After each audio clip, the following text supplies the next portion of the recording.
Hey guys, it's been a minute, and right now we're doing the dishes, and doing chores, and decided to live while listening to Charlie Morgan. I found a new podcast that he decided to go to, which is what is it? I'll take a look at it. But yeah, I'm gonna be listening to this while I'm washing the dishes, and yeah, still putting in the work behind the scenes. And I'm having a hard time thinking about whether to live stream everything or not, right? But yeah, this is the first things first podcast. I think you're gonna hear this. I'll open it. Yeah, let's let's do it. So a little bit update. We're still doing the fulfillment side, service delivery. We're dialing in, as well as I'm kind of regressing for a bit. To be honest, it's just the personal stuff that is catching up to me right now. And yeah, it's all about, you know, showing up every single day, and here I am doing it. And yeah, I'll open up also the playback for this so that you'll be able to listen to this, right?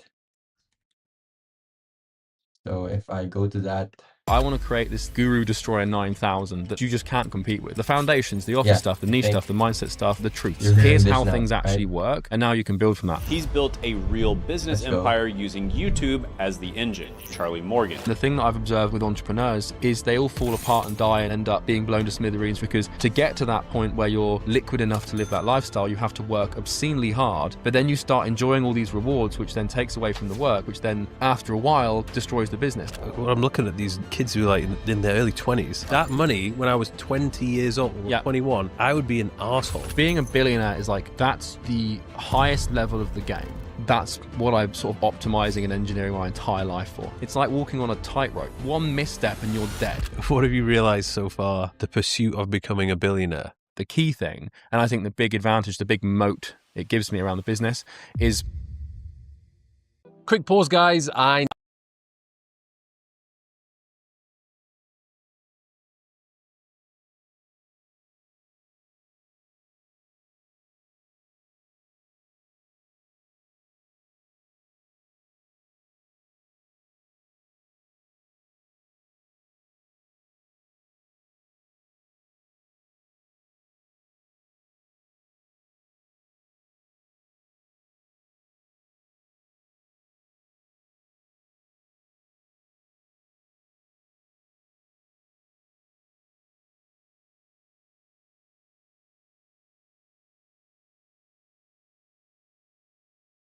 need to tell you something. It's that time of the year where everyone's on the winter arc hype, where they're building their physique, which they plan to reveal at some point in the summer of 2026. But I hate to be the guy that says it, most of you are going to end up getting fat. You'll be overeating, you'll be following some sort of a program which isn't actually going to be getting your results. You're going to be improvising on the spot, no doubt. You won't be tracking, there'll be no structure, just random exercises with minimal progress seen on a week-to-week basis. Pretty frustrating, right? Well, that's the whole reason why I built the Thirst app, to help busy people like yourself find a system they can actually stick to over a long period of time. We have thousands of transformations from men and women who just plug into the app and get the exact plan they need for their goals, show up to the gym, and just put in the work. All for less than an hour of their time. You get access to over hundreds of programs and hundreds of different meal plans, everything which you could possibly need to get yourself in shape. So if you actually want to stick to something and see results without taking things to the absolute extremities, click the link in the bio. Let's get on with the video.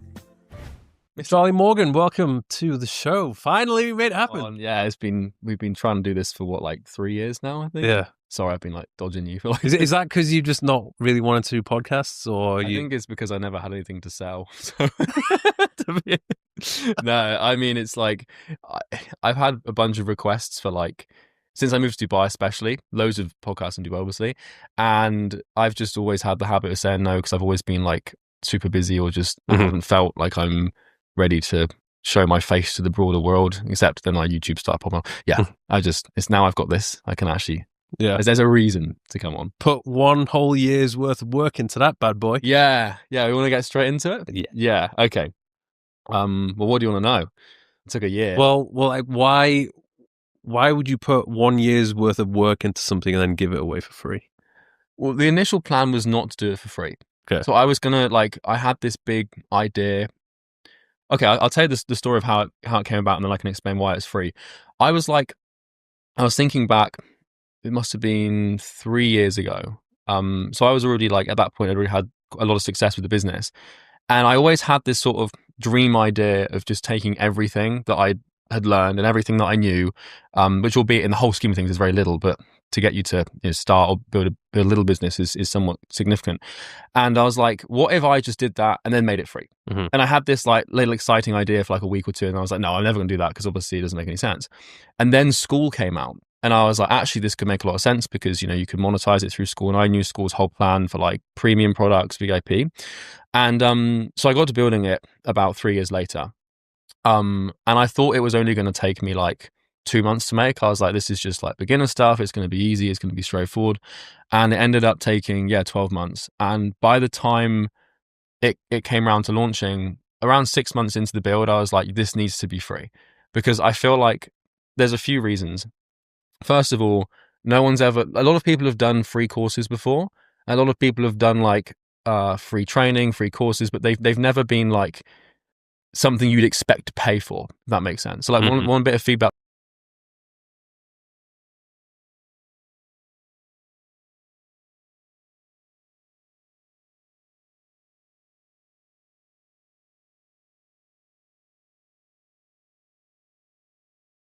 we get from the academy is people will post and be like, oh, I thought this would be 4 or 5K worth of value. And so the main reason I wanted to do it is because the way the program you want to fuck it up for everyone else. Well, there is that, but there is an element of that. There's a couple of reasons. First of all, it's a great funnel for my high ticket stuff. And we've already had hundreds of people book sales calls for Easy Growth and Action Nirvana for the mastermind. We had a mastermind client who paid us a shit ton of money to do some coaching, who was like, yeah, I went into Academy, it looked great, so I was like, I'll just buy the mastermind. So the funnel was the main reason, but the second reason is to sort of cement the idea that try and beat me now. Because there's lots of competition and there's lots of people out there, but I was like, I want to create this Guru Destroyer 9000 that you just can't compete with. The only way to now beat me in the long term would be to make a better product and to make it less expensive.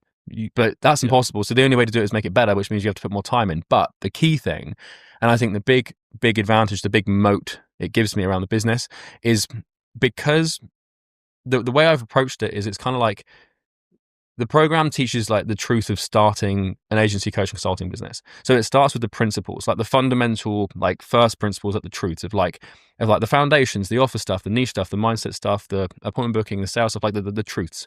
It's less about the actual tactical do this, do that. It's more about just here's how things actually work, and now you can build from that.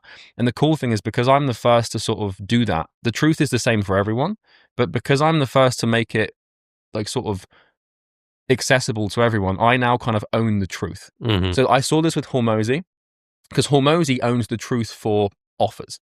Whenever someone tries to make an offer training, it's very hard to make a really, really good offer training without pulling something from Hormozy's 100 million offers, if that makes sense. Because he just listed out all the first principles that will never change for everyone and made them available and accessible to everyone for $1 or whatever it was. And so now Hormozy sort of owns that element of the truth, so no one can really attack him from that angle. So I want to do kind of the same thing. And also I think as well, the future of info and the future of this sort of internet marketing game, for me at least, is whoever has the best free course will win. I think that's the ultimate thing. I'm just gonna grab some water here. Mm-hmm. Yeah, that makes sense. Because especially now, I don't know who was the first person to do it, but it is becoming increasingly more competitive. Yeah.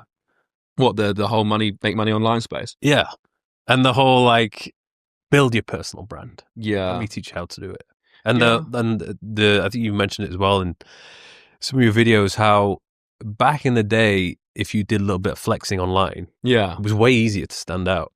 But now, no, mate, just the sheer barrier to entry is you need at least a supercar watch, Yeah. maybe a couple other things, and then that qualifies you to enter the market. This is kind of like the thing with the you see this a lot with the Forex industry and also the OnlyFans management industry, and like the trading industry, the crypto industry, and also kind of like SMA, but not so much anymore. It's like the guys that get the attention are the guys that, like, there's a guy, I don't know his name, but I saw some guy bought a Lamborghini worth like 5 million. And then there's another guy who has like a 10 supercar collection. And it's like the only way to get like people to look. Is that the guy in Miami? Yeah, he's in Miami. Yeah, I don't know his name. CN. The Lamborghini, the green one. And someone sent it to me. And because they know that I don't do the flex marketing thing. And you look at it and you think, and you know, those people, they make a ton of money. But the only way to enter that space is to get to that point. Because I know loads of people that have like a 100 grand Lambo or like a 458 Spider or like a nice Rolex. But you see like the sort of Dubai lifestyle vlogs now, and you see these guys on the peripheral just sort of fading away, even though their lifestyles are like madly impressive. There's just this like obscene like hedonistic race to the top now for like who can flex the hardest. And it's got to the point now where like the only way to beat those guys is to have like a supermodel girlfriend and a Bugatti to sell a course. So I'm sort of thinking of that. I'm like, I don't want to do that. So it's like, why don't I just make it free and just beat them on value? And I think that that's really happening. I've already seen loads of messages, like people send me screenshots of like coaching conversations, people being like, oh, you should try this, and like, just do the academy, don't buy this, just do the academy instead. And it's like, we won't see the effect of it being free and being as good as it is for probably about a year or two. But I think by that point, I think that the sort of B2C biz op market, like start a business, make money online, is so massive and so vast, and there's so many new people coming into it all the time that I'll never be able to like monopolize that with just free value. But it's the people that have come in, they've bought a 997 course, or they've bought a $50 a month, Discord community, and they're sort of, I call them B to wannabe. But you've got B2C, which is brand new to the space. You just want to make money. Then you've got B to wannabe, which is like, you're not really a consumer, but you're not really a business owner yet. But you're sort of on the self-improvement game, and you're sort of trying to get clients, but you're not quite there yet. Then you've got B2B. The academy is for the B to wannabes, and that's a smaller market than B2C. But we'll see. We'll see. It could be a huge mistake. But I think for the long term of what I want to do with other projects down the line, it's a big. Well, fortunately for you, you've made a fair amount of money, so it's not like you're going to be struggling. Like what you made since you entered the space, you made like 40 mil or something? Nearly 40 mil, yeah. We started with we started with an agency, got that to 100k a month. When was this? This was 2018. And this was in the UK or? Yeah. So I went to uni when I was 18, as you do, and then that would have been 7 years ago. No, longer than that now. I'm 27 now, so like 9 years ago or something. Which university? Plymouth. Nice. Yeah, man, it was shit. It was shit, man. Why? Because like I went to. Okay, so it's actually quite funny. When I did GCSEs, I got a C in maths, because I was never very good at maths, and I really wanted to go to Exeter Uni to do psychology. Yeah. And so like I went to the admissions process, and they were like, look, to get into Exeter or Bath or Bristol or one of these Russell groups, you need at least a B in maths at GCSE. So I resat my maths exam during my lunch breaks of my A levels to get a B. I got a B by some slim miracle. I don't know how I did it, 'cause I was not good at maths. And then last minute, I watched a Tai Lopez ad, like right before I think it was like probably July, like before September, before you go. And I was like, the entrepreneurship thing. And I'd already committed to uni. I was, in my mind, I had that like confirmation bias. I told everyone I was going, and I was like, I'm going to university. And so I switched my course last minute to this 2-year fast track entrepreneurship and enterprise course in Plymouth. Because that was one of the only few places. Yeah, it was like, because I was like, where can I study entrepreneurship at university? Because I had to Google what an entrepreneur was. I had no idea.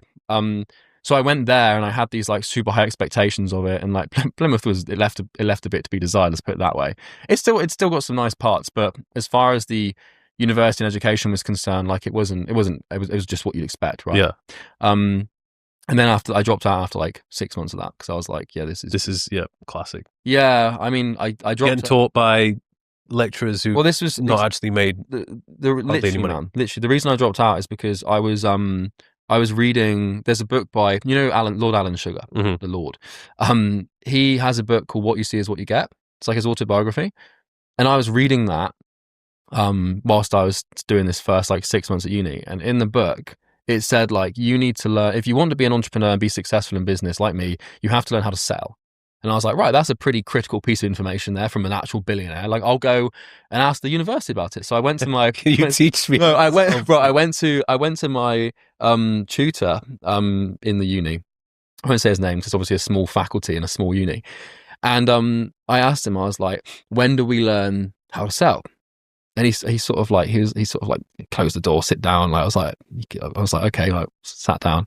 He was like, well, let me be honest with you, Charlie. We don't have a sales module or course in the 2 years you're with us because none of the lecturers have had their own businesses, so they don't actually have any sales experience. I was like, oh, okay. I dropped out the next day. I was like, I went back to him with the forms that I printed off, and he was like, "Are you sure you want to do this? Like, it's going to be a huge mistake. What are you going to do?" I had no idea what I was going to do. Yeah. I tried to like start some businesses at university that had not gone very well, and then after that, I was just like, yeah. All I know is like, there's a really good quote I like from Charlie Munger that says, "All I want to know in life is where I'm going to die, so I never go there." And I knew like. I didn't know what to do. You knew what you, but I knew what I shouldn't. Yeah, I knew that university wasn't going to get me any further. Mhm. And I've spoken to a few guys from that same course, and of the I don't know how many people were in there, maybe like 40, 50. Only a few of them have gone on to do anything like significant with business. So it's weird actually when I think about some of my friends or people that were in my class at school, and even university that on paper performed the best. Yeah. No, it's like, mate, it's ridiculous. Like the whole, when you do your GCSEs and your A levels, and you think it's like, I don't know, do you have O levels back in your day? No, I'm not that old. I'm just taking. I did the GCSE and A levels. Yeah. I worked my ass off. Mate, but I was like this. The harder I work for this, the more money I will make. But it was more so university, like because when I wanted to go, I don't know why I wanted to go to Nottingham, but I needed 2 A's and a B. And I didn't get the A in maths. Shit. So I got Trent instead. At A level. I got A in geography, B maths, B economics. Yeah. So my second choice was Newcastle. Yeah. So then I went to Newcastle, but that ended up being great. Yeah. In the end, I just think like I remember like doing A levels and doing GCSEs and like GCSEs and like I remember sitting my SATs when you're in like year 6 and all. I mean that I think it's good to have kids exposed to some sort of pressure, even if it is of an academic nature. But I think like my brother got his A levels back, got his GCSEs back, and he did quite well. He worked really hard and stuff like that. But I said to him, I was like, if you want a business and if you want to do your own thing, there's no client or person you hire or business partner that's going to ask you for your A levels. Like I've hired like 50, 60, 70 people at this point. I have not once asked for anyone's qualifications. Never asked for a CV. No. Well, you can ask for a CV, but that's just a formality. That's just to see if they've actually put some effort into a piece of paper. You just sort of skim it and then just watch the loom that they've sent instead. But it's like, no, I just think it's like, and I think people are becoming quite aware of that. Yeah. If I was going to go back, I would do like an apprenticeship, like, in like a marketing apprenticeship or something, and just sort of expedited that learning process. But, well, even I think now, if I was to go back, because I did enjoy university. Yeah. I should have just done sports science or something. I mean, at least I would have used that. Yeah. Like, I definitely didn't use mine. I guess all's well that ends well, though. Yeah. Because I look back at it and think, why did I do that? But then it's like, oh, it turned out all right at the end, So you basically, after that, became not necessarily obsessed, but you wanted to learn how to sell. Yeah. Yeah. So that how was, did you teach so yourself? I kind of followed that advice where like I finished, I dropped out, and then like I kind of went home with my tail between my legs to my parents. And my dad had a very much an "I told you so" face, because he didn't really believe in that entrepreneurship course. Now I'll get my parents are incredible for this, and they never once rubbed it in my face or tried to shame me or make me feel bad or anything. They were very supportive and very sort of, right, we'll get you back on your feet. And I felt like I'd failed, so I was ultimately like, shit, I've shit the bed here. Like, I'm just gonna be a failure because I can't even do university. And then what I did is I had 3 jobs. So I got 4 jobs. I worked in Clark's HQ, Clark's Customer Care, the shoe brand. Yeah. Because their headquarters are in Somerset, where I grew up. Then I had 2 bar jobs, and I also worked in a golf course, like serving people. I was working like 100 hours a week just to like. You were doing them all at the same time? Yeah, just to like, because I felt the need to like compensate for my failure, and so I was like, I just felt awful, and I was like, so I'd literally, my routine would be like, I'd have the Clark's HQ, like, it still rings in my head, like, good afternoon, Clark's customer care, Charlie speaking, how can I help you? Like that I said that, I must have said about 10,000 times. Then I'd either in the evening, I'd go to either of the pub jobs, and on the weekends I'd do the golf course and then go to the pub in the evening. I did that for like 6 months, and then I got really ill. Like, I burned myself out like to the absolute extreme.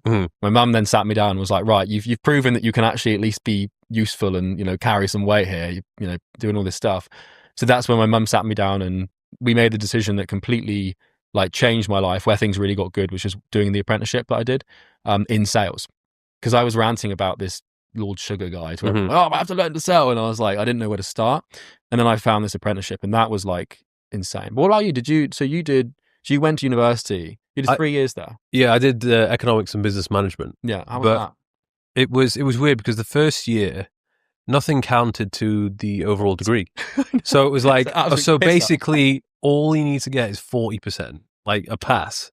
So I was like, what's even the point in trying? Best year of your life. Yeah. So all I did was go out and party. This is when I actually started going to the gym religiously. Because I had free time, and I actually met I think it was 2 or 3 of my friends who were like really into it. So they taught me everything, or at least everything they knew. Yeah. So it was class. It was just like I would go to the lectures and things that I needed to go to. Yeah.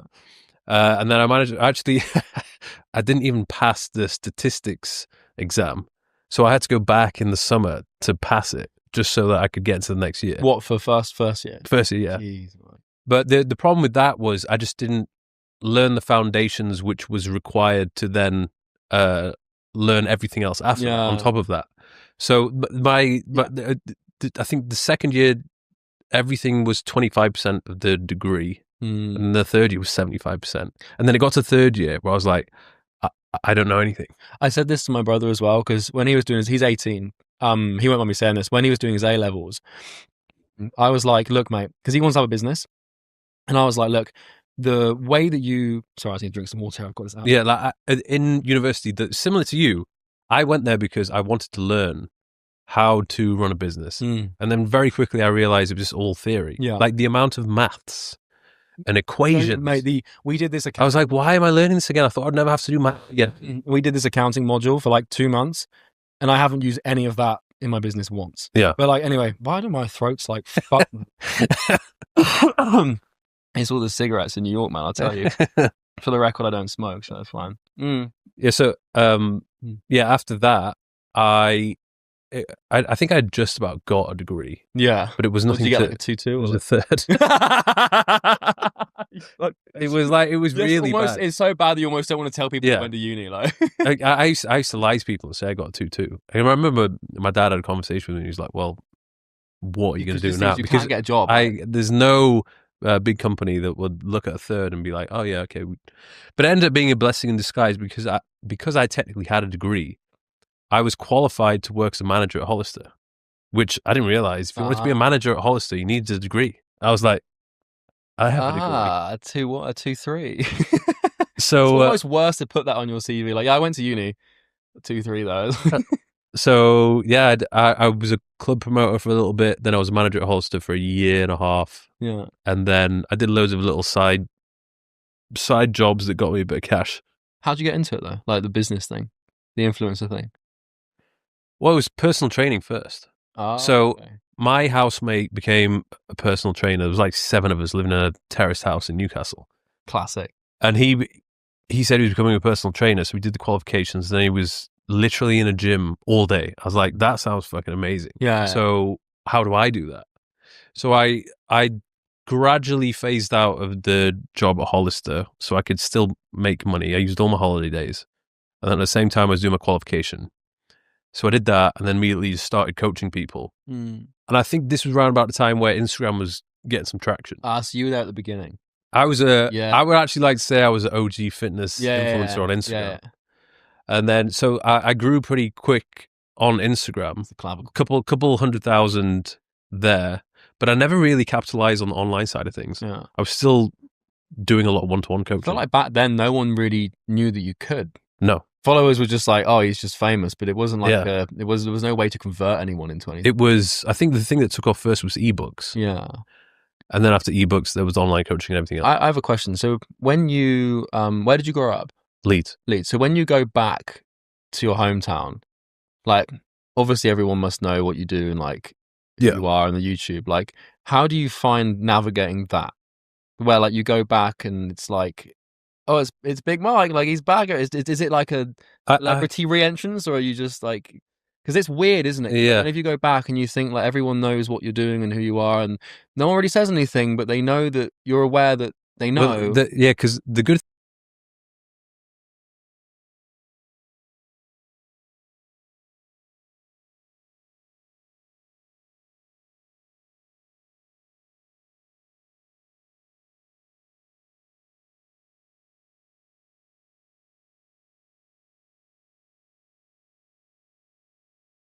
thing is, I don't have to update people with what I'm doing because everyone's just watching. Yeah. But there was a part of me, and I think even they thought that, or maybe he's changed and he thinks he's too good for everyone now. Yeah.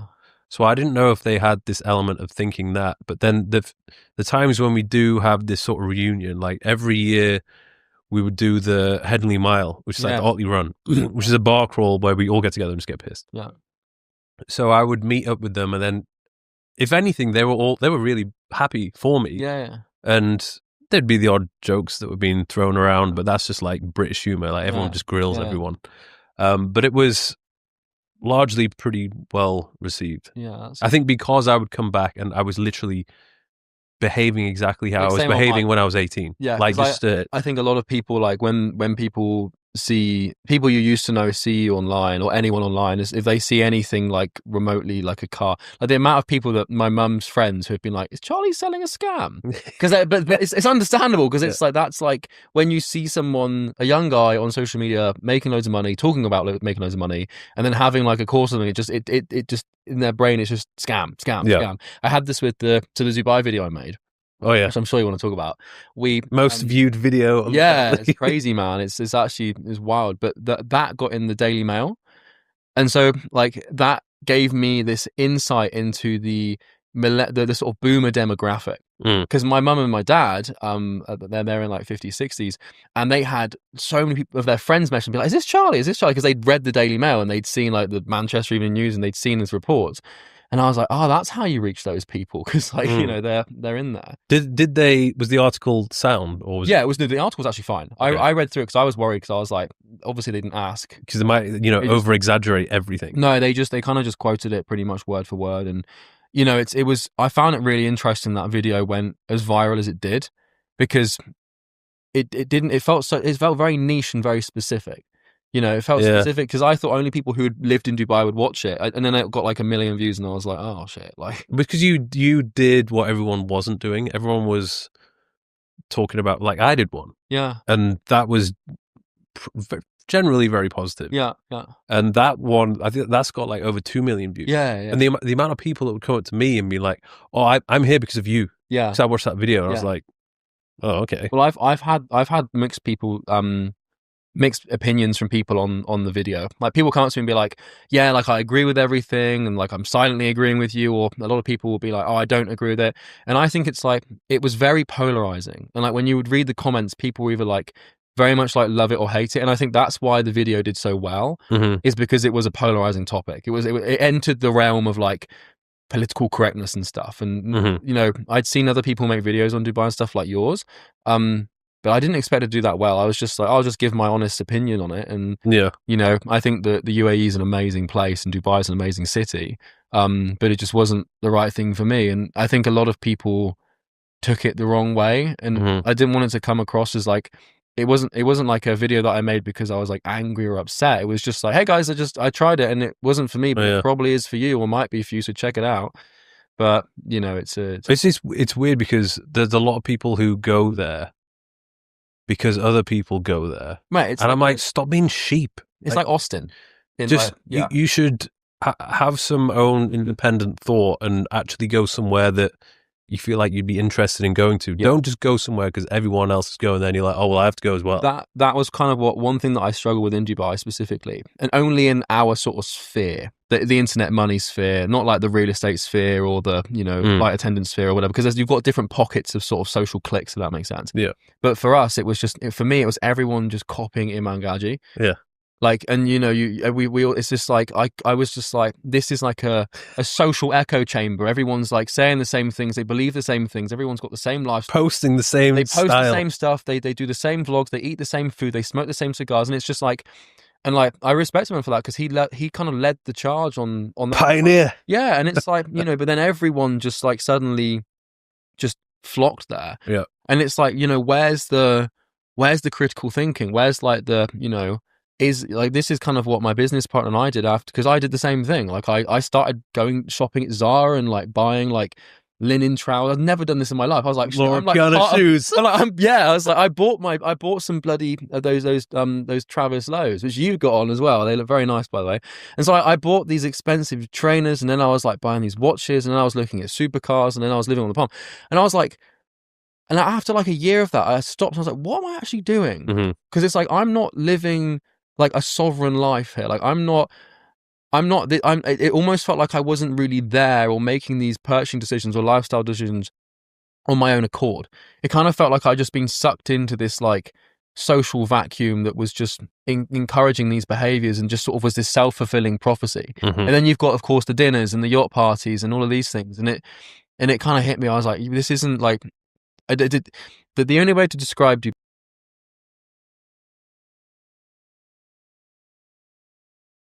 Dubai is the city's amazing, the country's amazing, the locals are amazing, it's very safe, it's incredible. But for me personally, I felt like I got lost in that whirlwind of like, the source, basically. Exactly. That like, I think that's one thing that you can't be prepared for is navigating your way through all of that. Like, you can have a very different experience of the place depending upon who you spend the time with, where you're going, and like what activities you get involved in. Like, because I've 6 years now, I feel like I've almost done it all. Yeah, 100%. And there was definitely periods where I was getting a little bit carried away, even getting just too distracted, because nobody really prepares you for when you do become successful and you have money, and then it's like, oh, you've got status, you got, you have disposable income.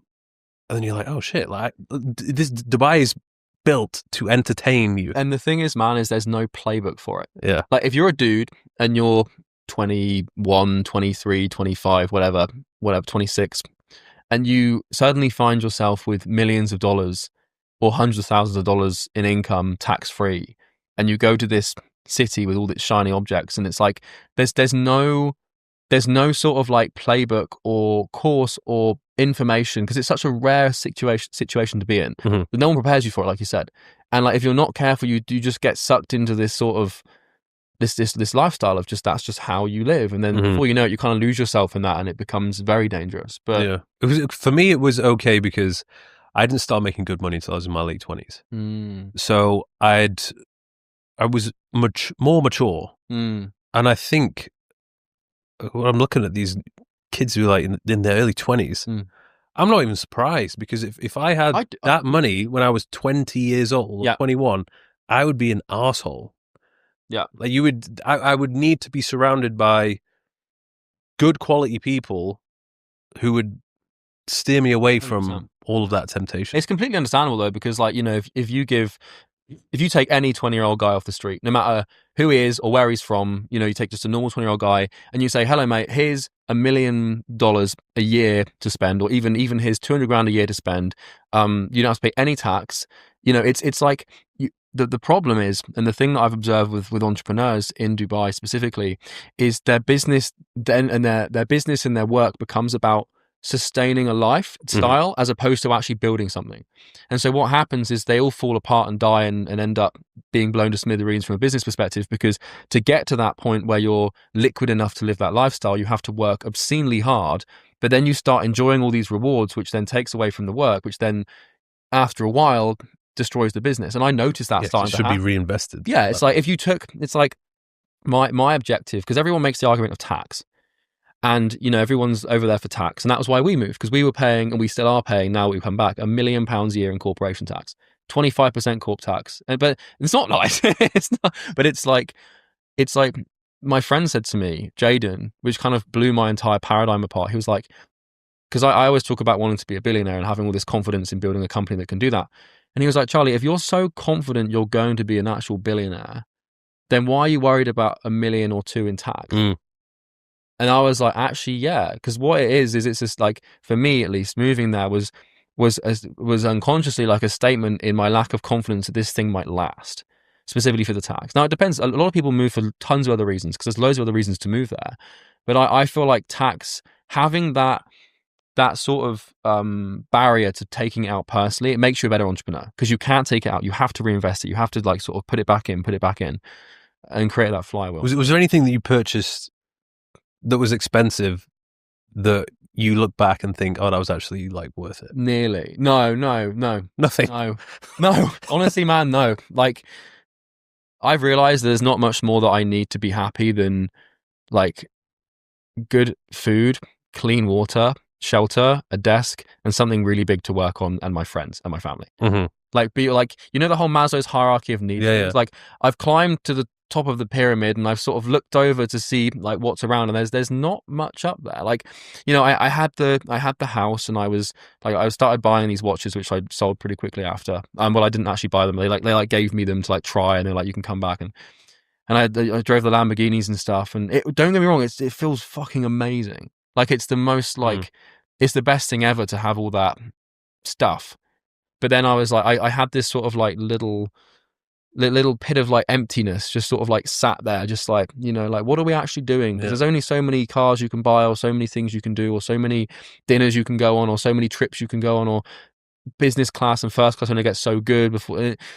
And then I kind of realized, like, I gotta leave and sort of reset that dope. And it took a while to do that. I do wonder, when you talk about this, when other people talk about this, how these things don't really provide you with, you know, real satisfaction and meaning.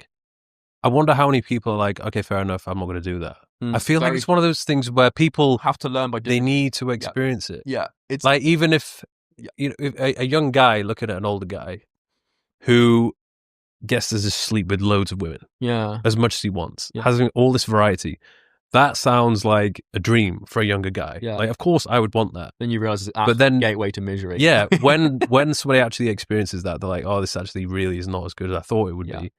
But they're only going to find that out if they do it. It makes you wonder how deterministic that urge is, because the argument is like with the woman thing as well, is like getting it out of your system. But I don't know if that's just like a cope for being lustful or something. Because, you know, when you get to the point where you're like super successful and have the money, like, dating options become much broader, and like you said, like, other guys look at that and think that must be amazing, but then it's almost a curse, because you've got this, just then you suddenly start becoming aware that you can pick and choose what you want in a partner, which then means you sort of create this list of what you think perfection looks like, and then no one's ever good enough. But and then you're always stressed out. If you make a decision, you always think of the opportunity cost of what you potentially missed out on. Like, oh, maybe I was this one and this one. Well, that happened to me until I met my girlfriend. And that was like, and that, again, it was funny. That here? Yeah, it happened. The second I got back to London, like within like 2 months, I was like, oh, done. Because I tried to do it in Dubai, and I tried the dating thing in Dubai, and it was, don't get me wrong, you can have fun, and it's a crazy experience, but it's like, it's not, you know, there's some good people in Dubai, and there's lots of sweet girls in Dubai, but it's so transient as well, and everyone's planning on leaving, and the intentions are weird. And people there for half a year. Yeah, that was another thing that I struggled with, is like, there was no consistency of like, you I feel like I couldn't like put my roots down. Does that make sense? Yeah. Like, it's like, I'm not gonna get married here. I'm not gonna have kids here. It's like, and lots of people want to do that, and I would encourage it, because it is a safe place, and it is a beautiful place, and there's 101 reasons to live there. But yeah, it's just like, it's not for me. Yeah. So the goal now is you've been there, done that. Yeah. Now you're just focused on, you want to build. Just build. Because I've like, you know, it's a really interesting phenomenon, because when you find yourself in a position like where we've got enough sort of investment interest, etc., where like the passive income that comes from our investments now is, and the cash reserves we've got and stuff, is enough to sort of sustain my lifestyle at the level it's at right now, which I'm perfectly happy with. And that's a weird place to be for a guy in your 20s, because it's like, How old are you now?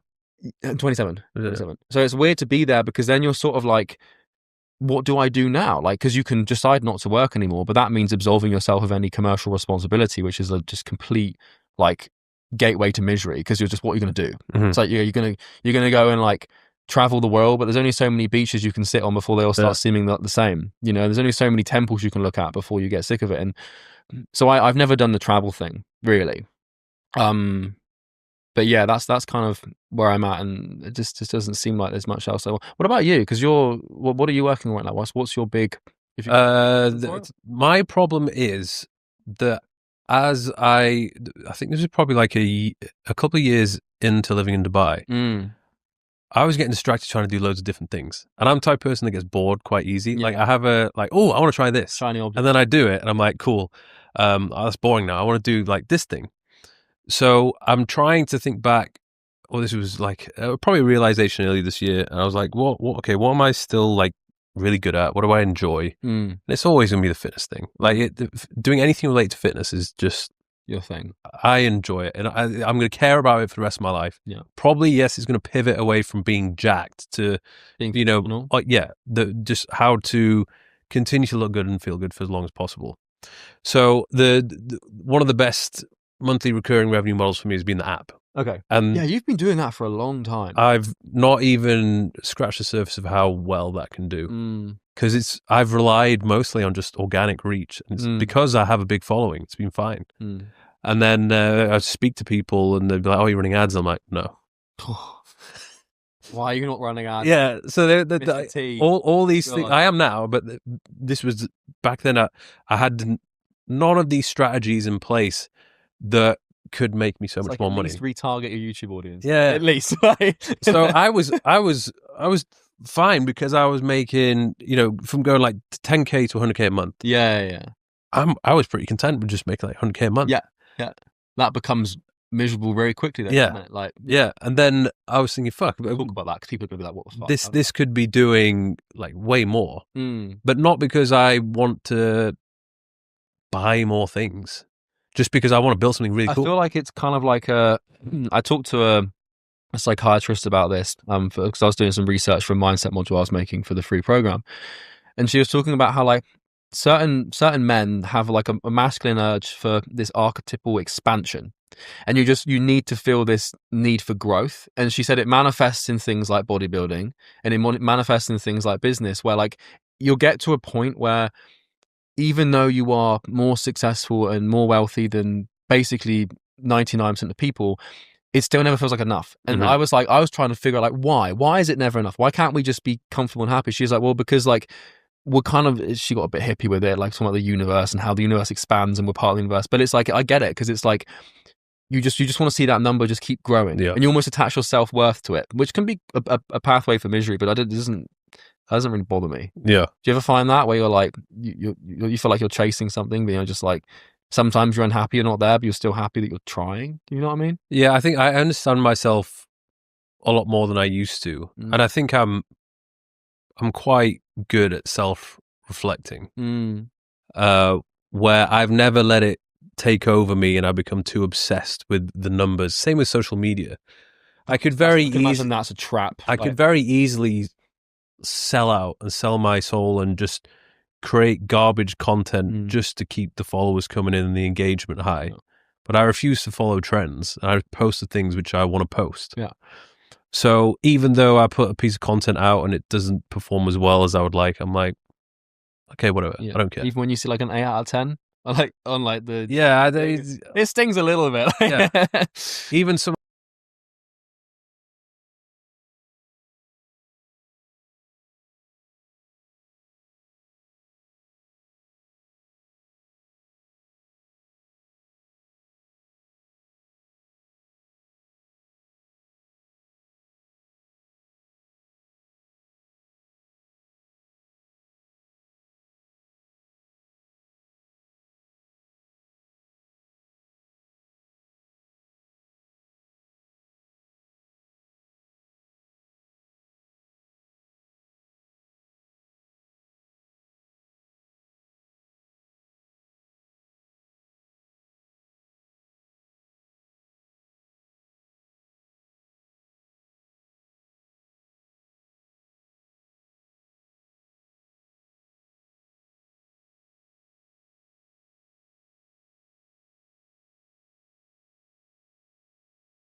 Like I used to read my comments all the time, and now I just don't even read the comments. Yeah. So I think I've always had a very good work-life balance.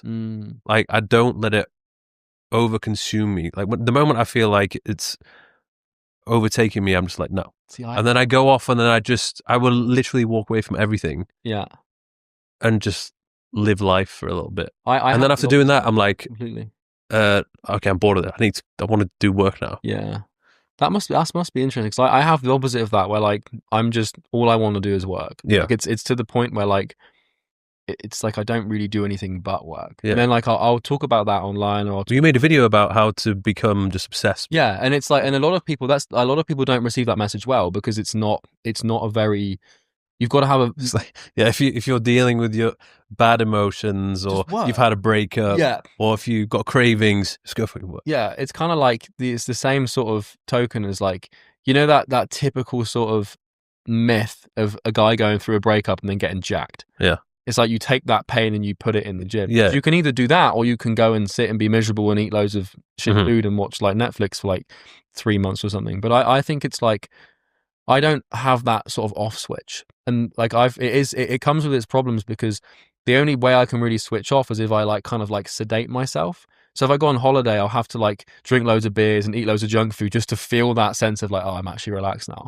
And like a lot of people comment on things like that and say that's not healthy and that's not good. But I'm like, but it doesn't, you get to a point where you just don't really care with it that much. But do you think that's always been in you, or it's been a self-taught thing? I think that it's, because it sounds like when you were juggling all those jobs. Yeah, I think it's very much like, yeah, from an, not necessarily, it was weird. It was kind of like something sort of lit up in me when I was like 18, because I was never that like conscientious when I was like in my teenage years, because typically you see that sort of high agency behavior in the late 20s, but you also see that with people that like smash their A levels and they go to Oxford or Cambridge and they do really well in their career or something. But I sort of turned it on when I was like 18. But I think the reason is different now. So when I was like 18 to 20, it was like I was working so hard because I felt like I was out of pain. I was like angry. I was like, you know, I was like, oh, I'm poor, I'm broke. It was very much a fear-based thing. Then it became greed from like 21 to like 24, 25. And then I've kind of gone from working out of fear to then working out of greed to now kind of working out of love. And I know that sounds like you want to like fucking roll your eyes and be like, oh, shut the fuck up. Like, there's no way that's true. But it's like the only way to describe my relationship with work now is I just genuinely love it. And I like, all I want to do is just, it's like it's like having like a really good friend and like hanging out with them. You feel amazing all the time, and they're just a really good person. It's like, that's how I feel about the work at the moment. Is it the work itself, or the fact that you've been productive? I think it's the idea of the work itself. I think it's like being productive feels amazing, but it's building something. What it is, I think, is being able to exercise autonomy. Because it's like, I'm at the point with the business now where like we're in a good place, and I get to sort of envision, like, it's really hard to conjure up like a love for work at the beginning or the early stage, because you're doing it because you have to, you know, and once you get to that sort of like multi-7-figure level, and you're good, and you know, like kind of like you explained, you just walk away. Instead of like, I had that where I felt I had this sort of like empty feeling for like a year. I was like, what do I do now? I was like, you know, I've got this life, I've got this money, what do I do? And like then I was like, oh, I can actually just think up anything I want and just spend every day of my life just doing exactly what I want to do, which is, for me, it's just building a really sick company that makes client acquisition easy, which is what I love doing, is what I'm passionate about.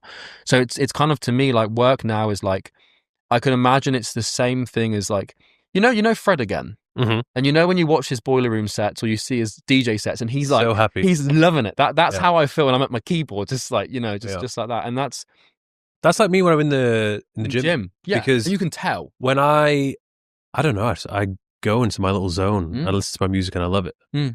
And I realize that one thing that pisses me off more than anything is when there's work that needs to be done that prevents me from going to the gym. Yeah, anything that prevents me from going to the gym annoys me so much. Yeah, I hear you. So I want to still continue to, I want to work, but I don't want that to.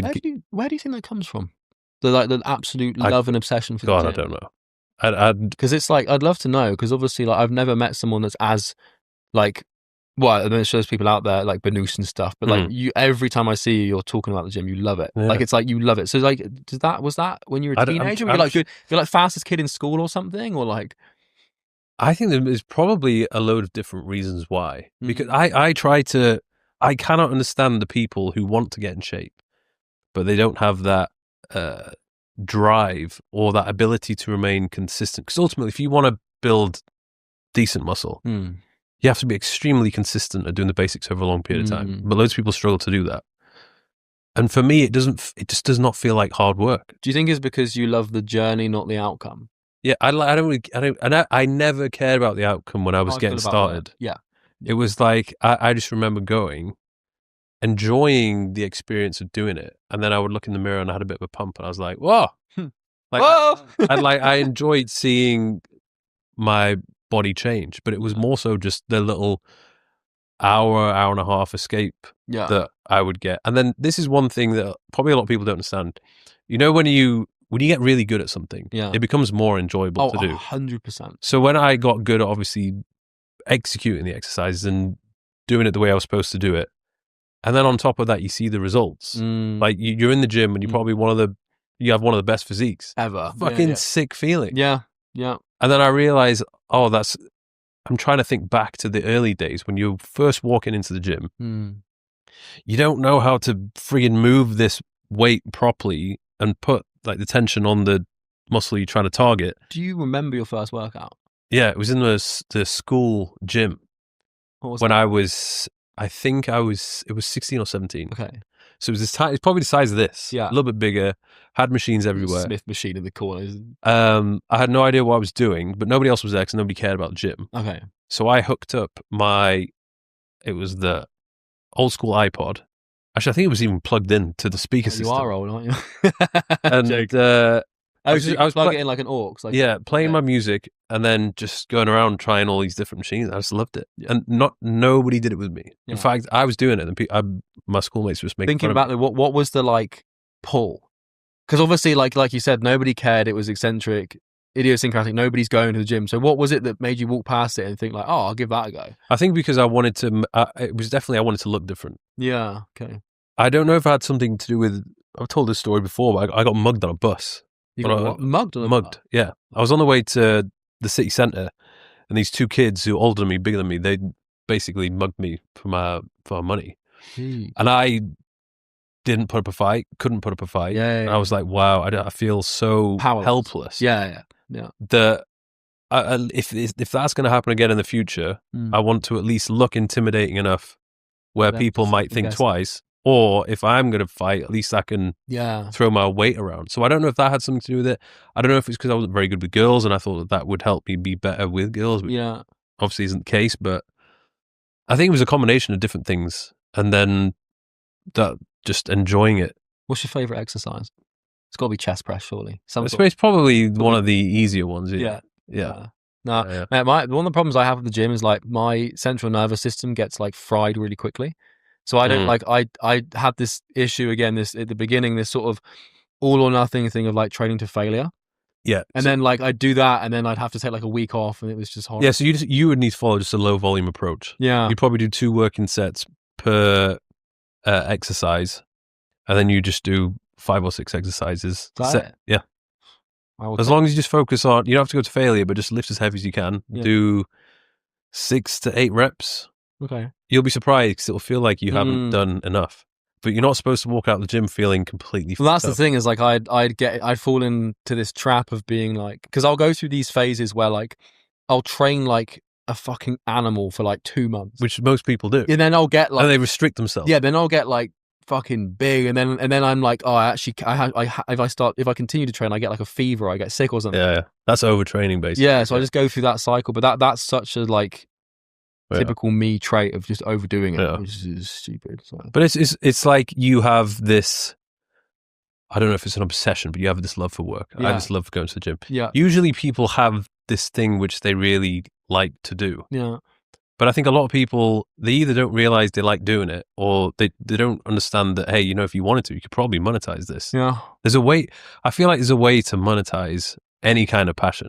Especially with platforms like WOP and School these days. Yeah. Like I think if you if you're by virtue, I think the thing is though, is a lot of people don't do something for long enough to get really good at it. Because like you can enjoy. And you can't do too many things. Yeah, well, that's the problem, man. Is because I like, you know, you've got kids my brother's age who are like really good at video games, but then it's like, can you monetize that? Should you monetize that? What, like the video? Do you ever do the video game thing? Yes, I was horribly addicted. Yeah, me too. But that's like an interesting thing. Like I feel like if you get rid of the video game thing, that energy, that addiction has to go somewhere. Yeah. So if you cut the video games, like you're left with this like massive ball of like addictive energy that you have to play somewhere. So for me, that was work because what games did you play? I loved, this was more so on the PC. So okay. Theme Hospital, Roller Coaster Tycoon, Age of Empires, Jeez. Sims.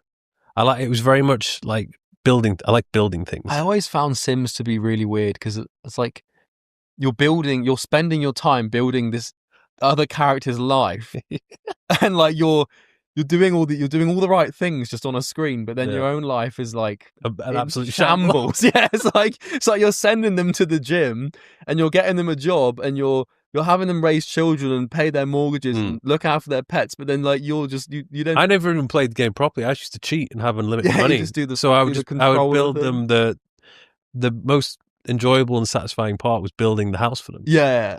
And then once I built the house, I was like, okay, this is boring. Yeah, as soon as you've done it, I had that with like Minecraft. Yeah, like as soon as you build, like I'd have this weird relationship with Minecraft where like I would play it for like 2 weeks obsessively, build this insane house, and then like the second it was built, I was like, oh, like what do I do now? And then I was like, wait, what does that tell me about myself? Like, do I want to build a house or something, or like a home or something?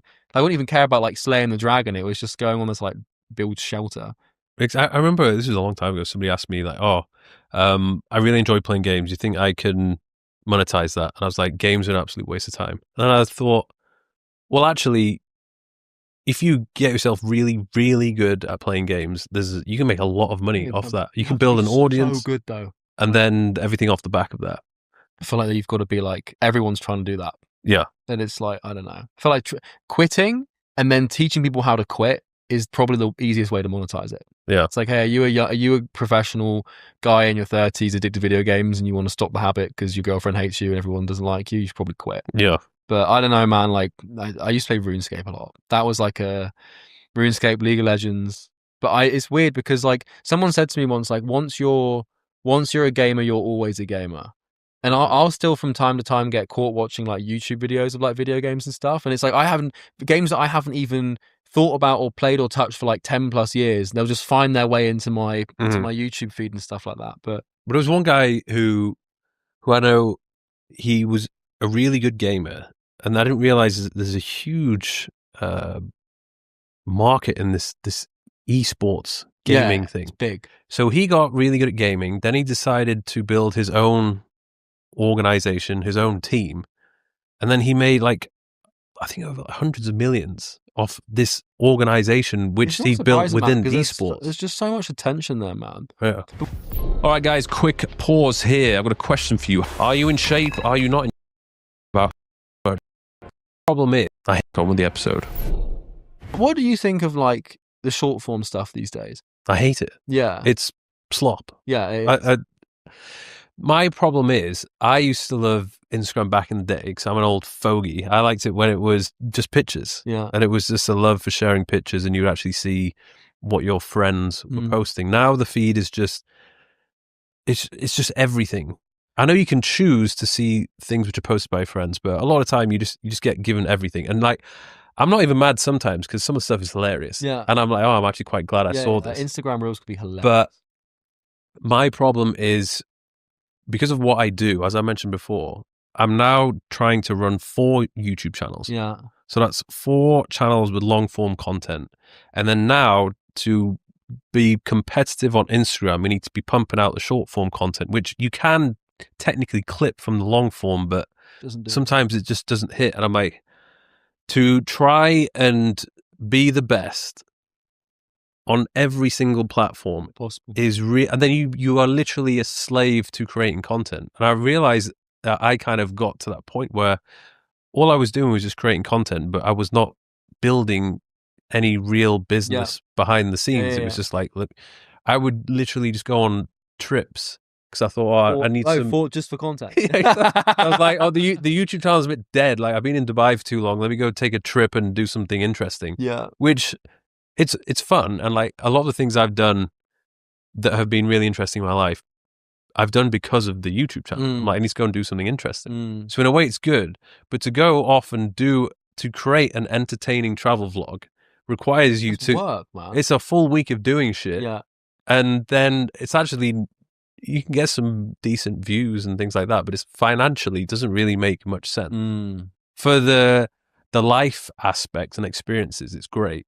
But for building a business and making money, it's really not that great. I feel like you could just like whack out a whiteboard and talk about quitting porn and just get the same amount of views. Yeah. You know? But I guess. Which is now, I think as well, which I found quite interesting was when Iman really starts to take off. His videos and other people in the fitness industry, like Jeff Nippard, the quality of his videos was so good. I was just like, fuck, do I have to? Yeah. I have to put all this effort into the edits and the transitions and the going balls deep into research papers. I was like, I don't care about this. I just want to go back to when I was making videos where I just sit down and talk. Simple edits. And there was a period of time where fancy edits were the thing. Yeah. And that's what everyone wanted to see. And I felt like I couldn't compete. I feel like they're not really, that's not really. But it's gone back now. Yeah. Thankfully. I think that we're like going to see a big, like, this is kind of like a theory that I have for content, for like longer form content this year, is I think that humor is going to sort of come back into into the thing. Because when we had like Vine and like you had like, when dare I say, like some of Logan Paul's vlogs back in the day, and like that sort of era, that David Dobrik 5 year, it was funny. Yeah, and like I used to watch them. But it was like it was less about it being entertaining, and it was more about it being funny. The David Dobrik one's interesting because I realized that like I was thinking a lot like, why is it the case that Twitch streamers and other streamers have become so popular? And I realized it's the same thing. It's like what David Dobrik's vlogs allow you to do is to be part of the popular group, which is 5 minutes, because it's first person POV, and it's like you're there, and so you get immersed in this sort of experience that basically no one ever experienced as a kid, which is like, well, for me at least, especially being part of that popular group. And it's the same thing with streamers and Twitch streamers. It's like you have this parasocial that it feels very real, but it's not, because they don't know you, but you have this relationship, close friendship that you feel with the popular guy, with the guy that has the high status. And so like it's really like I think the long form content game is going to become a lot more about like humor and a lot more about feeling like you're with the popular guy. And you see this with Hormozy starting to do his live streams a lot, and Hormozy's taken this big bet on content being about live, especially because AI can't replicate it and stuff. But that's kind of where my bet is on it being. And I've also found that the more and more and more that I lean into my actual personality on videos, like the better the videos. Yeah. Like when I'm saying like sort of slightly out of pocket shit, it works so much better. Well, that's how people know that you're being your true, authentic self. Yeah. Because I think I've been quite good at being myself, but even then, when I'm reviewing the video, I'm like, I can't put that in. Yeah. Like, I will. I could probably get cancelled if my videographer I feel like they slipped in 20 quid. But I feel like cancel culture's gone. Yeah, like, it was. I think 2020 was the worst. Yeah, round about that period when everything was like peak woke. It was like you couldn't crack a joke without someone being offended. But I think that now that as soon as Elon Musk bought Twitter, cancel culture's gone. Yeah. Like it's like there's this really interesting statistic that I haven't actually seen. So whether this is actually true or not, it was on the Joe Rogan Elon Musk podcast, where Joe Rogan was talking about this set of statistics that the amount of kids that identified as trans was like at an all-time high. And the second Elon Musk bought Twitter, it dips down, because suddenly like people can actually have rational conversations and talk objectively about all these things and express themselves without fear of being banned or cancelled. And I feel like now like it's like we've gone completely backwards to the point where you can say retard. Yeah. And no one and it's still like some people are like, oh, you shouldn't say that online, but they're not as triggered or offended as they used to be. And that sort of culture is back. And I think that comedians have kind of led that charge a lot as well. Yeah. But I think that's awesome because you can actually like be yourself and have conversations without that big fear of like, because I mean, God, you see like Logan Paul's crushing it. He got cancelled. PewDiePie's still doing fine. He got cancelled. Mr. Beast got cancelled for that honey scam. He's doing just fine. Yeah. You know, Andrew Tate's also doing just fine now. So I think what's happened is enough people have been cancelled and been fine for everyone to sort of realize like, oh, it's not the end of not the world, actually that big of a deal. And what does it even mean to be cancelled? Yeah.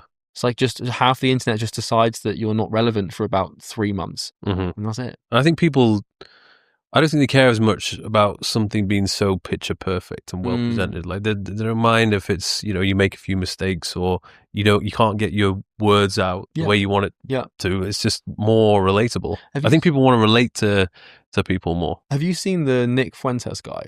Yeah. Yeah, because he's like the perfect example. Oh, he's definitely not a perfect example of being a man, but like that's an example of like he's the most like honest, like true to himself person. I think this is also why people like Donald Trump a lot as well. And Theo Von. Yeah, and Theo Von, because it's like, you know, these are guys that tend to just sort of say it how it is, and whether or not you believe Trump does that is up to the people watching, I suppose. But that Nick guy had an interview with Piers Morgan, and he says some heinous stuff, like outright racist. It got clipped up, and I was like, is this AI? Yeah, or is this real? It's real, and he says some shit that's so like diabolical that you think it's a joke. You're just like, and it's like, it's one thing to sort of skirt the line with those things as jokes, but then when you're actually serious, it's like, oh, you're actually serious. But like I was watching this thing, and like Piers Morgan was trying to sort of catch him out, trying to say like, okay, so like you've openly said you're a racist, is that true? And the guy's like, yeah. And Piers like his boomer brain just can't comprehend that this guy is just like being dead transparent. And obviously like that's awful. You shouldn't be fucking racist. But it's like we're getting to this point now, which is so interesting to watch from an internet culture perspective, where people are just like telling the truth. And like you saw this with Andrew Tate as well, with like the way he would articulate his opinions, whether you agree with them or not. Like he was speaking what he thought to be true, irrespective and unconcerned of what other people thought. And then, you know, you got to respect that, because especially when he started doing it, there was, I don't really recall many people truly speaking how they thought. Well, they would have been, you know, cut off or silenced, or they just didn't dare speak out loud. What happened? Because obviously you did the Tristan Tate podcast. I remember we spoke about this very briefly when we were a couple of whiskeys in Dubai or something, but you said that like a lot of people gave you, not like backlash, but like some people were like, oh, you sure you want to like have Tristan Tate on? He's very controversial. Was that like a... Yeah, well, I think Tristan was fine, but then it got a bit sketchy literally about a month after that was done, because they got arrested. Yeah. And there were these wild accusations about the human trafficking thing. Yeah. And everyone went back to that post and to the YouTube video. It was worse on Instagram for some reason. Yeah. People were like, oh, I can't believe you're associating yourself with a human trafficker, blah, blah, blah. And I'm not going to be a little bitch and like delete the post. Sorry, guys. I'm just like, first of all, I don't believe it's true. And second of all, like, no, I'm going to leave it up. Yeah. So there wasn't really, especially the first video I did, nobody knew who he was when I did the first video, so nobody could give me any backlash anyway. But I went and did a second video with Andrew. And generally speaking, it was very well received on YouTube. But I made a reel on Instagram. Oh, mate, you'd be torn apart. And I think I put that reel up. I lost probably about 3,000 followers. And then there was the amount of people who were really, really deeply offended, leaving comments. I had people putting stories up saying, like, can't believe someone like Mike Thurston would associate with a person like this or promote somebody like this. And I was like, whoa. I think it's because like the short form platforms are so polarizing. Yeah. Because like on YouTube, you're only going to get recommended stuff on YouTube that you actually want to watch. Yeah. Because to like engage in a YouTube video, you have to make a decision to click on it, which means that YouTube's algorithm is biased towards showing you things you want to see. Whereas like the other short form platforms, you don't really have much of a decision. No, it's like it serves you anything. You literally don't decide what is next, like a slot machine. So I feel like, you know, when you look at some people's like Instagram algorithms, it's like it's no surprise that on YouTube it does fine, because the people that receive that are going to want to see Andrew Tate content. But on Instagram, it's like people are so angry as well, man. And it's like I've always found that interesting, the sort of getting offended thing. It's like why? Yeah, I try to recall any time where I've watched something and it really offended me.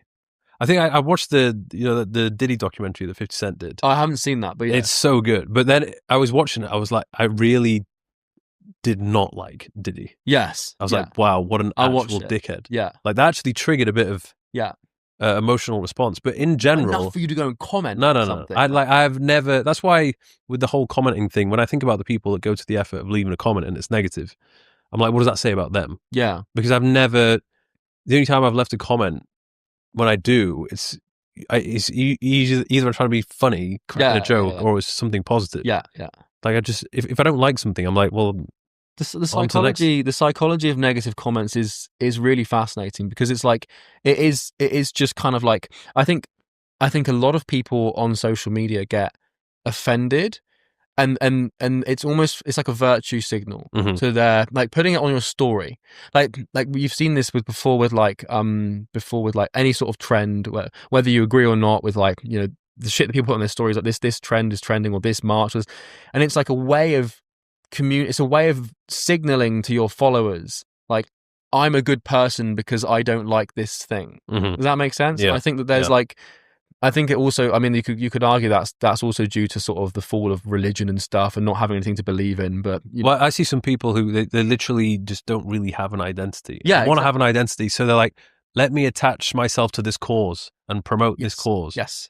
Because now I feel useful. And that's why if you then attack that cause, they feel attacked. Yeah. Because they've merged themselves with the cause or with the group. And it's also like, I feel like people like that, their identity is not individual. It's not individual. It's like if you attack them, you attack the group. It's kind of like if you ever, like, you know, that whole, I don't know if it's true or not biologically, but you know that idea, if you kill a wasp, all other wasps in the area will kind of like find you and hunt you down. It's like that, but and that's true for both sides of the coin, like the left or the right. Like it's not, I feel like everyone's off center these days, and everyone's so like polarized, but like when you, I know it sounds hilarious and cringy to say, but when you actually escape the matrix, when you actually become like sovereign and free, and suddenly like you've got enough resources to live where you want, hang out with who you want, you don't have to put up with the co-workers or the boss, and you get to pick who you're with and what.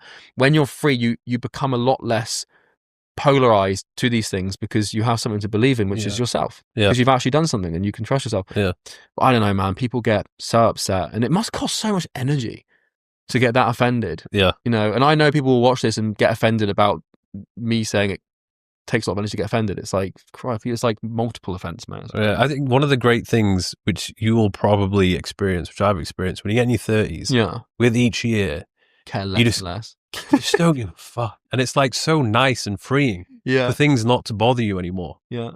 But you start to realize more and more how valuable your time is. So I think one thing that definitely does annoy me is wasting my time, or somebody wasting my time, or doing something for, like, people would ask me, does anything make me mad? I'm like, fucking makes me mad. And there's a few times where I'd sit down and I would film a video, and I would just fucking kill this video. I'd crush it, speaking for like half an hour or an hour. And you forgot to hit record or something? No, the microphone wasn't on. And I'd be like, I had that. I would just like scream. I've had that before with when I was making the academy. I've got this. There's this thing in there called week 2. It's like it's the sort of portion like where we talk about like discipline, mindset, how to do the work, how to be consistent. And there's a video in there that's 3 hours long. They're all like pretty long. And there was this video, and I did it for 3 hours. And you do not want to reshoot that fucking video. Because it's like, I've already said this. And so then you're pissed off because you've got to re-record it, but then you've got to say the same thing again. It's just like, I've been there, man. And I think everyone who makes content has at some point had that experience. Like if Loom crashes or something, like recording a Loom for like a team member or like a prospect, and it corrupts. Your eye just starts twitching. You're just like, you know. Well, I've had a few times it's luckily not very often, but cameramen have been filming this moment which cannot be repeated. Like a vlog. But they were filming in slow motion. You try to speed it up, like, and then watch it back, and then you just see the look on their faces where they'll be like, what's the of all the vlogs you've done and like all the sort of experiences you've had for YouTube specifically, what's been like the highlight experience where you were like, that was fucking awesome, like the best experience? Fuck, that's a good question. It was caught on camera. Don't say fucking chest day in. No. I think it's definitely some trips which I've done One trip which always stood out to me was to Japan. Yeah, man, I saw that. Like I'm when I was in Yeah. Osaka watching the sumo wrestling, I was like, "This is fucking cool." Sick. Yeah. Like, because I don't know anyone that's Yeah. watched sumo wrestling in person in Japan. Yeah. And I was like, "This is freaking epic." I'm going to Japan in May. Yeah, I can't. unbelievable place. And then as well, I think this had been related to the clothing company, the Thirst. We would do these campaigns where we'd just get like a load of models together because we needed other models to wear the shorts, bikinis, things like that. And we would just go to some crazy location. Like one that stood out was when we were in Capri and I was on one of these Riva boats. What's a Riva boat? It's like a wooden old school boat. Okay, yeah. Like Italian style. Like a sort of Viennese. Yeah, and I was like, just on this boat, this really hot chick who I liked. And this like Capri Capri in the background. And I was just like, I can't believe I'm doing this. This is a thing I wouldn't have done if it wasn't for, this piece of content that we were trying to get. You feel like you're in some sort of like beer ad. You see those like like the freaking David Gandhi light blue commercial thing. Yeah. So and it's the same thing with the podcast. Not that they were necessarily amazing experiences, but the people I've met and the conversations I've had would not have happened if I wasn't doing the podcast. I think there's a lot about like Joe Rogan and how if you had to ask like who's the most connected person on the planet, like if you said like like pull up your WhatsApp and like who's got the most famous people, it's got to be Joe Rogan, because it's like that dude has had like 5,000 conversations with unique people who are all seriously interesting, which is major. You've said recently that you want to become a billionaire. Why is that? Probably because I have a crippling lack of self-worth. I don't know. I mean, the answer that I tell myself that I'm consciously aware of, because the reasons why, there's probably 100 just buried away that I can't access. Seriously interesting, which is major. You've said recently that you want to become a billionaire. Why is that? Probably because I have a crippling lack of self-worth. I don't know. I mean, the answer that I tell myself that I'm consciously aware of, because the reasons why, there's probably 100 just buried away that I can't access or understand.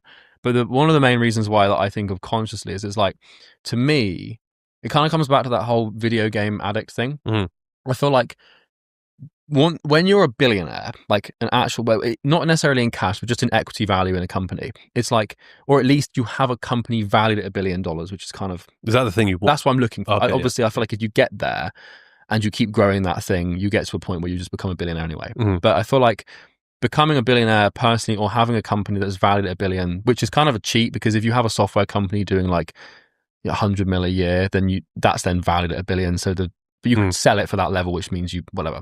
The semantics don't matter past like 500 mil either way. But I feel like it's like being a billionaire is like, that's the highest level of the game. It's kind of status. Like, it's probably as a status thing, but also maybe like a self-worth thing or like an achievement thing. But the difference is like, I always used to say it as like just to like because I thought it sounded cool. It was like a virtue signal. Like, I want to be a billionaire. But now like that's what I'm sort of optimizing and engineering my entire life for, if that makes sense. And it isn't... What have you realized so far? What? About the pursuit of becoming a billionaire that maybe people don't realize? I think the ruthlessness that you have to be a dick. Like, not that's direct. Not in like all your social interactions and stuff.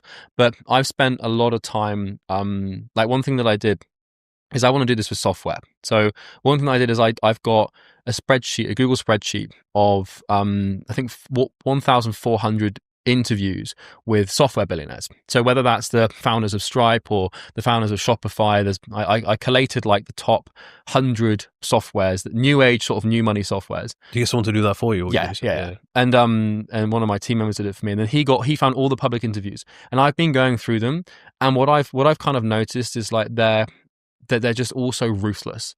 Like, and what I mean by ruthless is like, you'll stop at nothing to achieve your goal. And it's like, you're not afraid to upset people or offend people. I'm sure that this is in a business context. So in the confines of your home or your friendship groups, it's obviously going to be different. You don't want to be a dick to everyone.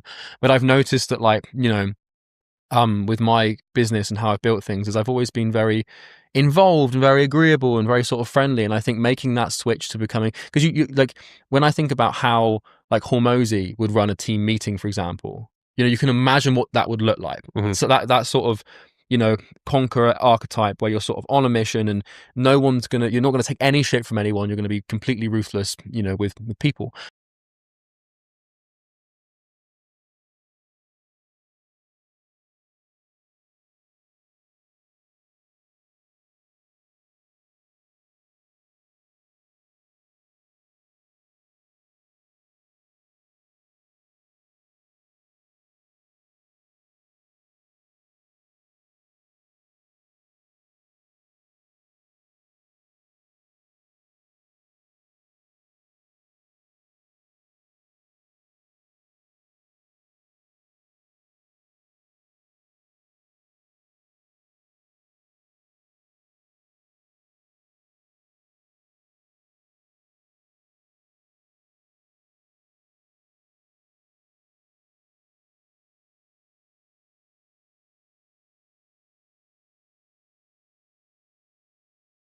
And so that's something that I've noticed. But that, and also all of them had some sort of vision, like something that they really wanted to do.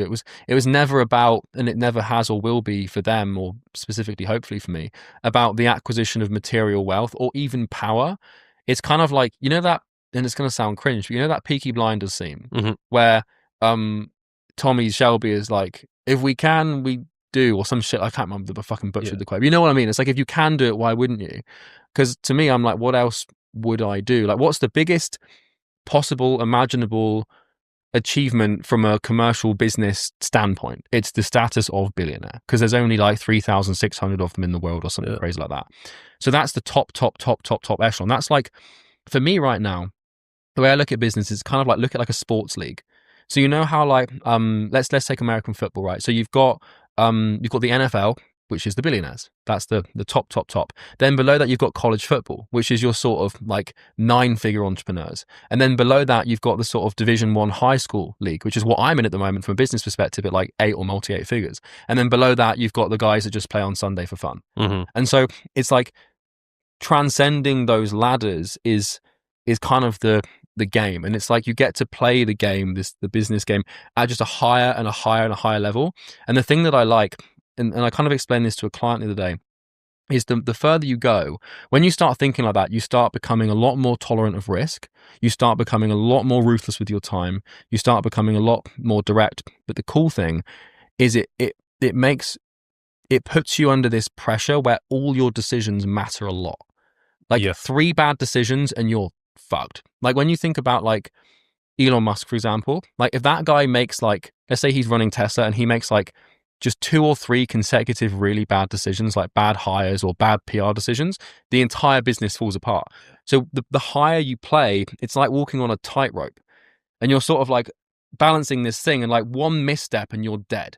And I like that. And it sounds psychopathic to enjoy that idea, but I think the higher you go, the more risk there is associated with it. And you know, it's not for everyone, but I love it. How have you managed that with, you said you're in a relationship? Yeah, we can talk. This is interesting. I knew this was going to come up. So it's really interesting because my girlfriend routinely calls me autistic, right? Which is just fine. It's like, it's not like a, you know, it's a funny kind of joke, and in a, like a endearing way. She's lovely. So when I met my girlfriend, which was 6 months ago, we went on this first date. And I said to her, I was like, look, I need you to understand that, like, if we have I said this on the first date, like within 20 minutes, I was like, look, if we're going to have any sort of relationship, I need to understand something. And I said, point blank, I said, my work will always come first. I will always put it before anything, even my own well-being, and sometimes yours as well. Which is like the look on her face was sort of like, oh, but I was just being honest. And she looked disappointed. No, she was she was like, yeah, I actually respect it and I actually understand it. And she's been, ever since then, I feel like if you don't set that expectation at the start, it sort of feeds in. And so, you don't want to start the relationship off by being like the ultimate boyfriend. Well, this is the thing is traveling around, give them all your time. Exactly. I made that mistake because you make yourself so available to them at the beginning, and then that expectation is set, and then when you start withdrawing, they think that you don't like me anymore.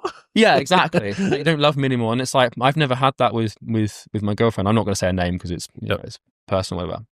And so there's that, but then also with my relationship now, it is it's something, and it does sound autistic and it sounds freakish, but it's something that I manage. So we have a scheduled date night.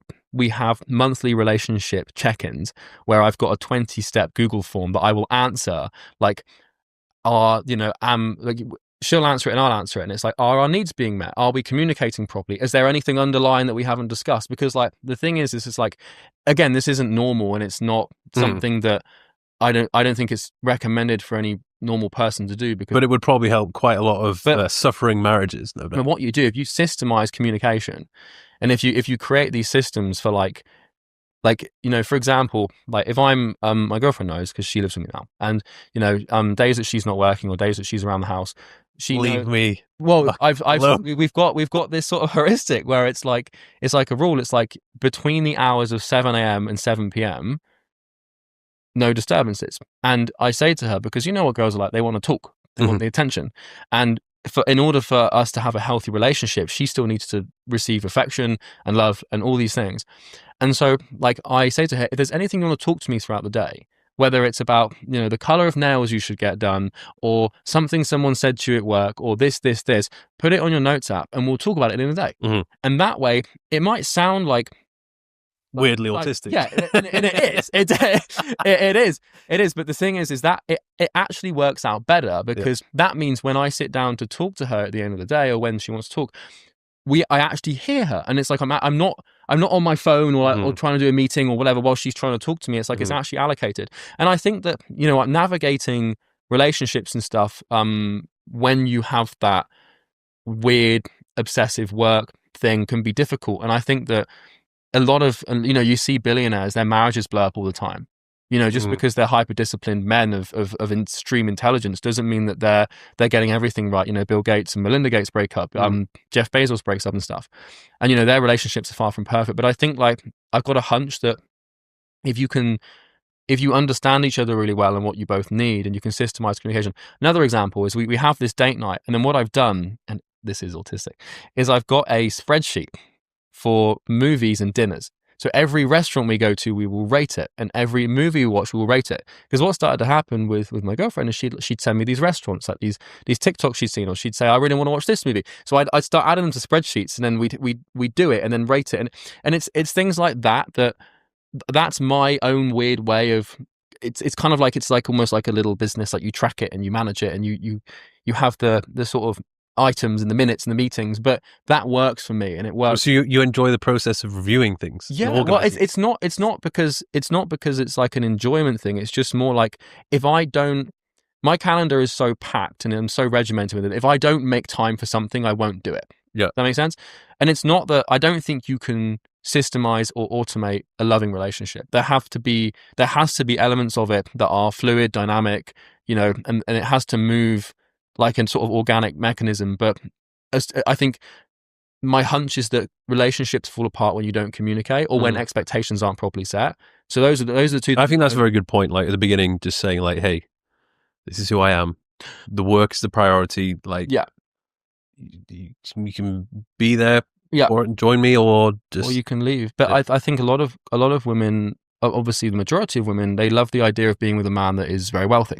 And I think, not to call out gold diggers, but like, if you were a woman and you had two identical men, man A and man B, they're identical in every way, same height, same build, same look, same everything, but one guy's rich and one guy's poor, you're going to pick the rich guy, just by default. But the chances are, is a guy that is in his 20s or 30s and is wealthy, if he's made his own money, he's not going to be as available, because there's a reason why he's that successful, and that's because he's put the time in. And so my girlfriend's amazing. She's so emotionally responsive, and she's so good at communicating and managing her own emotions and stuff, that it's like, it works really well. I've been looking for that for like a long time. Yeah, and she's got her own thing going on as well with work. Yeah, she's doing her own thing, and she's got her own sort of life, and she she and I have the same values in terms of what we want. Traditional relationship, you know, sort of I pay for the house, she makes it at home, I pay for the food, she cooks it, like, you know, all those sorts of things. And that I've always wanted that. I've never wanted the power couple thing, because I feel like when I come home, I need it to be home, not work, if that makes sense. Yeah. What about you? What's your experience been like in Dubai recently? Well, it's pretty good. I mean, I'm enjoying myself. Yeah. Like, and I don't allow myself to get disappointed. I don't overly get my hopes up. I'm enjoying it. And I think that's down to the experience that I've had. I've had the heartbreaks in my 20s, and I've made the mistakes. And it's very easy now. I can look at someone and just be like, okay, I know what type of girl this is. And then I know, like, is this someone you have fun with? Is this someone maybe you actually take something, you have something serious with them? Yeah. And you can tell very quickly if they're lying, full of shit, or like what they like to do in their spare time. Are they an escort? Are they up to like all of that? So, as I said, I'm having fun. I feel like I'm 35. I feel like I'm definitely. I don't even know if this is my prime. If the prime is still yet to come. So I'm enjoying it, and I know when the time comes, I want to have some kids at some point. Yeah. I can make that happen. I think I was overthinking it, that if I have kids, my life is drastically going to change. I think if you are, you're successful, you've got great things going on work-wise, and most importantly, you have a lot of money, you can do a lot of things that a lot of other men can't do. With men with less resources, they don't have the same freedom, and they can't they can't run their life they want to, because they're like, oh, I can't afford a nanny, or I can't. It's funny because I haven't spoken to a single guy that has a kid that's regretted it. Yeah. Because I feel like I had this same fear, or have this same fear, not to the degree at which I used to have it. I think it depends the partner you're with and how good they would be as a mother, and what they want that. But I think I feel like life probably starts when you have kids. Yeah. Because like, what could be more meaningful than that? You know. But it's a question of finding the right person to do that with, because it's like a kid is like, it's like you've got to raise this thing for like 18 years and then some. You know. I think the most important thing is finding someone who genuinely wants to be a mother. Like, it is so even hard, where they're literally, they've got their own thing going on, they're making money or whatever, but they're just literally, they just cannot wait to be a mother, and they're going to throw everything into being a mother. Yeah. That's exactly what I want. I've had some good relationships with some women where I've thought about it. I'm like, I wonder what it would be like if I had a kid with this person. And I can see that they're not really into that. Like they're almost like, I don't really want kids. Or they would have to be persuaded into having kids. I think that would be when it's got to be like a negotiation. It's like, I think that like if you the way that they treat you is pretty indicative of how they would raise children. If they're very maternal, very empathetic, very sort of emotionally sensitive to situations and stuff like that. But then again, like there are mothers out there that don't have those traits that still make incredibly good mothers. And like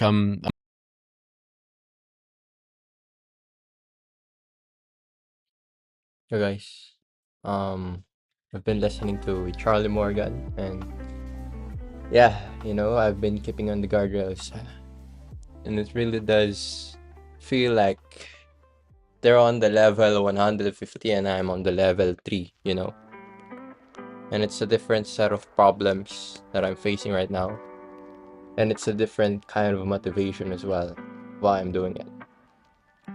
So in my case, I'm doing it out of pain, right? Because we're in pain, we're doing the work, we want to escape this situation that we currently have. For them, it's all about creating, building, expanding. And to be honest, my bottleneck right now, personally,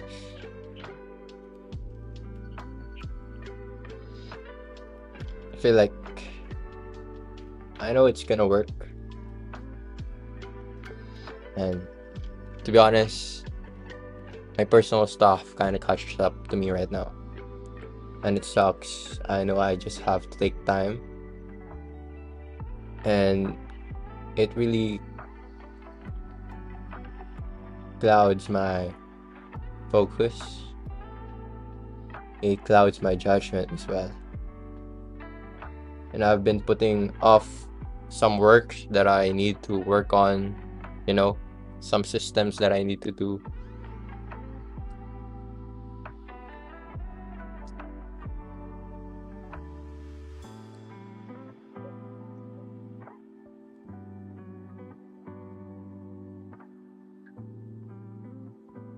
And me thinking every single night for the past days that, what am I even doing? I don't have it figured it out yet. I don't even know, like, I haven't reached the point where I'm good at what I'm doing yet, which I am free, like I am expanding.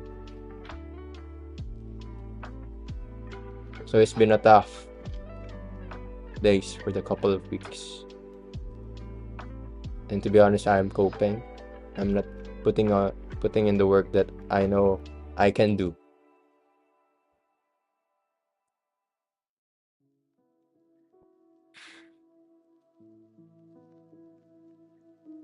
And yeah, it's gonna come back to the sacrifice that I'm willing to make, right?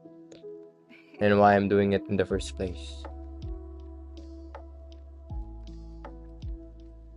But yeah, that's an update to you guys.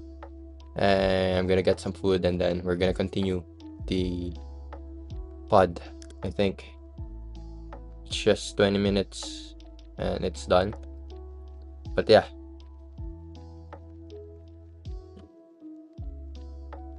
that's an update, man.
I remember my mum told me this, like when I was born, so I'm the firstborn in our family, like when you have kids as a woman, like your entire psychology and hormone system just completely shifts. Yeah, I had a family member who I was a little bit concerned because she's married to my brother, and she was like, "I do not want kids. I don't want to have kids." I was like, "Are you fucking listening to my brother? Have you made a mistake here?" Yeah, I want to be an uncle.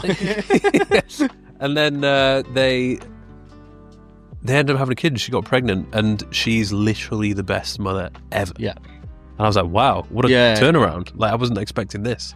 I think the same thing probably happens. Maybe not with guys, because you see a lot of the absent father things be quite a common like thing at the moment. But yeah, I don't know, man. I just feel like for me specifically, like Dubai, the sort of the dating in Dubai just didn't really give a sense of that ideal. And that's not to say that there's not girls in Dubai that would make fantastic mothers, or that there's the only girls in Dubai are gold diggers or escorts. That's not true at all. But it's again, it comes back to the transient sort of nature of it. Yeah. And the other thing as well is, it's like, you know, if you meet someone in Dubai, then that's the expectation they have. You know, it's the Michelin star dinners, and it's the trips, and it's the palm, and it's the villa, and it's all these things. And it's like, you know, you kind of just want almost a degree of normality in your relationship, at least at the beginning.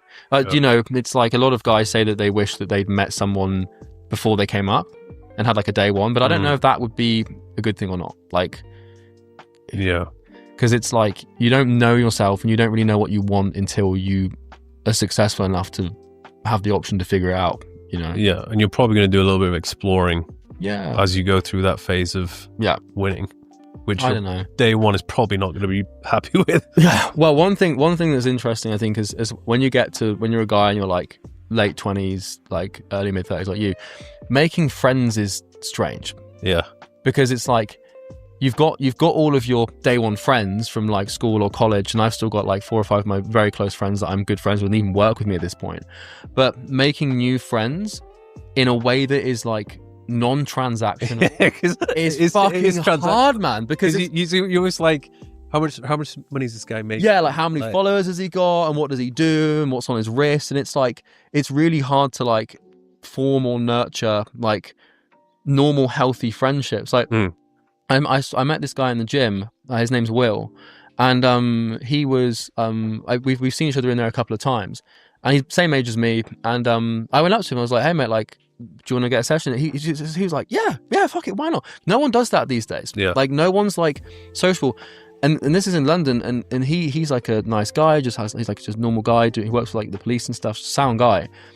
And I was like, that's the first time that I've done that in a while. And I was like, yeah, that's how you make normal friends. There's, instead of approaching it from like a, you know, like some sort of transaction. And that I struggled with that in Dubai. The sort of the only way to sort of socialize was to have those dinners, and then you end up sort of like being this, it's just not real, and you don't know what jokes to make, and you don't know if you can really be yourself or not, and it's tough, man. But luckily I found a good group of friends out there, but it took a while. It took me a couple of years to find that.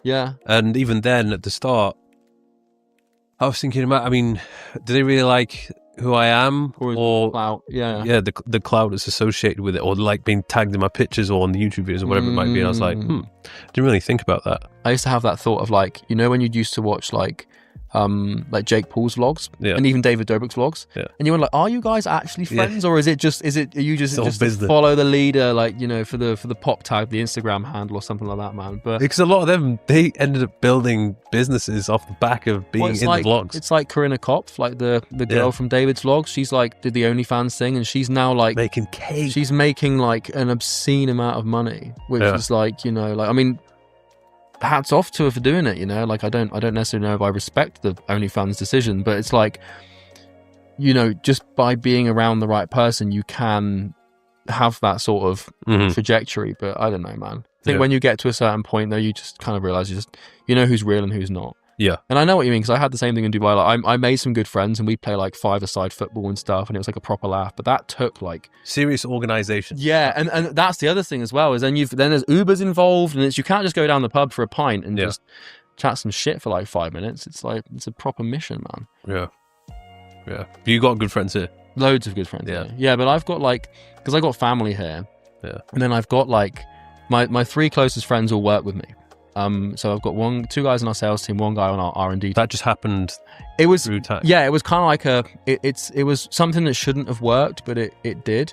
Because all of my friends from college, like we all kind of went our own ways. And then I went, like, when I dropped out of uni, I kind of lost contact with everyone because I was so, like, A, ashamed, but B, just in this weird, like, work 100 hours a week and just don't talk to anyone mode. And then, like, after the apprenticeship, I came out with the agency and sort of made that work. And then I kind of started talking to my old friends again. And to me, I'd been on this sort of lone trajectory, just doing my own thing, thinking that everybody else was making something of themselves. And then, like, I would go back to, like, all of my old friendship groups from college and everyone was just like same conversation, same pub, same pint, same town. And so and then until, like, a couple of my very close friends from college sort of like, wait, what have you done? What are you doing? Then I kind of got them involved in it. And that's like 3 years ago. And that's pretty cool. They're all still involved. Yeah. But yeah, it's all good and well until they do anything wrong, but they never have. It's like, you know, I said to them all, I was like, if I'm hiring you, please don't ever put me in the position where I have to fire you. Yeah. It's like, that would suck and ruin our friendship. Yeah. So I'm not really experiencing what it's like to live in London anymore, obviously. I've been in Dubai for 6 years. Is all this stuff that's going around social media true, or is it... You think like what? Just like all the negativity about London has become a complete shithole. Well, to frame it, I live in Kensington. Yeah. So, you know, it's like the royal borough of Kensington and Chelsea. Like, there's no crime there. Like, I've been here for 6 months. I've had a lot more of a life and a lot more social interaction and stuff. The worst thing I've seen happen is someone's bag got stolen. Like, some guy in a bar tried to, like, grab some guy's rucksack, and then the bartender, like, pulled him back. And it's like, you definitely, like, when I got back to London, it was actually quite hilarious how frightened I was, because I landed off of my fucking Emirates first class flight, got my remote out and started dragging it down the thing, you know, as you do. And then, like, I didn't need to mention any of those things, whatever. And we were waiting in this Airbnb flight, got my remote out and started dragging it down the thing, you know, as you do. And then, like, I didn't need to mention any of those things, whatever. And we were waiting in this Airbnb for this Airbnb outside, and the Airbnb was locked. And we'd arrived in, it would have been April the 10th or 11th or whatever. It was quite cold. It's getting dark, and it was like, you know, like 6 p.m. And then, like, my business partner, we were outside and we were waiting for this Airbnb. We were trying to call the guy. He wasn't able to give us the key or whatever. We were waiting for half an hour. And every time a group of guys would walk past, like, hoods up, like, hands in pockets, I was like, oh, fuck, we're going to get stuck. And I was like, wait, I've lived here for 25 years prior to this, and that's never happened. But the thing is it's like, the social media vacuum of, like, London's bad. It's definitely not as safe as Dubai, and it's definitely not as, like, clean as Dubai and all these things. But I had to catch myself. I was like, what am I scared of happening? I just became so brainwashed into thinking that I was going to get stabbed. But I love it here, man. Yeah. And, you know, the taxes suck, and there's 101 reasons as to why London isn't amazing and stuff, and why the UK's not amazing, and, you know, things like that. But for me, for my commercial interests, for my business, London is where I kind of have to be. Why is that? Because I want to have an office. You got a team, engineering team, sales team, etc. On top of that, also as well as time zone stuff. And yeah, you know, it's not without its. Without. So are you currently trying to build a piece of software right now? Yeah. Okay. Yeah. It's so we're keeping it a little on the old DL, but we're basically in the process of building a B2B software, specifically to begin with for our clients. So our entire business is about helping businesses with client acquisition. So, like, you know, we help agency owners, coach consultants with, like, sales funnels, appointment booking, and, like, we're the fucking best at it. I love it to bits. It's all I care about. It's all I think about. So we're really good at it. But there's a specific, like, issue that a lot of people face from a sales and marketing perspective, and I'll tell you after. Otherwise, I don't want to give it away to everyone, otherwise I'll know what I'm doing. I'll keep it secret.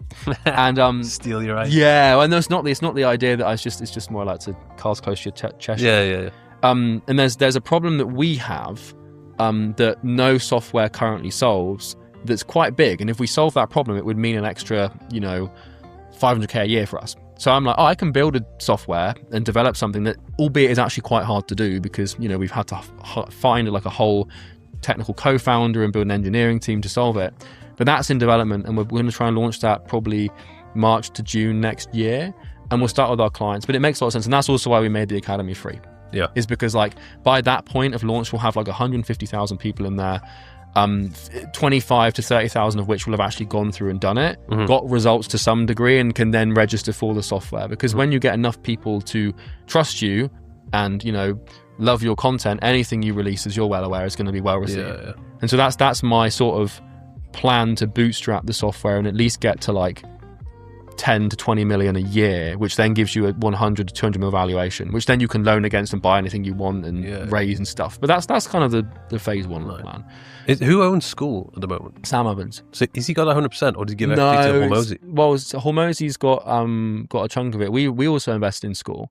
Okay. So it's interesting because what Sam did at the beginning, which was really clever, is when School was kind of like a little twinkle in his eye, it wasn't really anything, you know, significant, at least not as much as it is now. He sold lots of equity to, or not lots, but a minimal amounts of equity compared to how much he owns, to all of his mastermind clients. And so a lot of them have equity, and then every now and then one of them pops up and will try and buy it, because obviously School shares at the moment are amazing.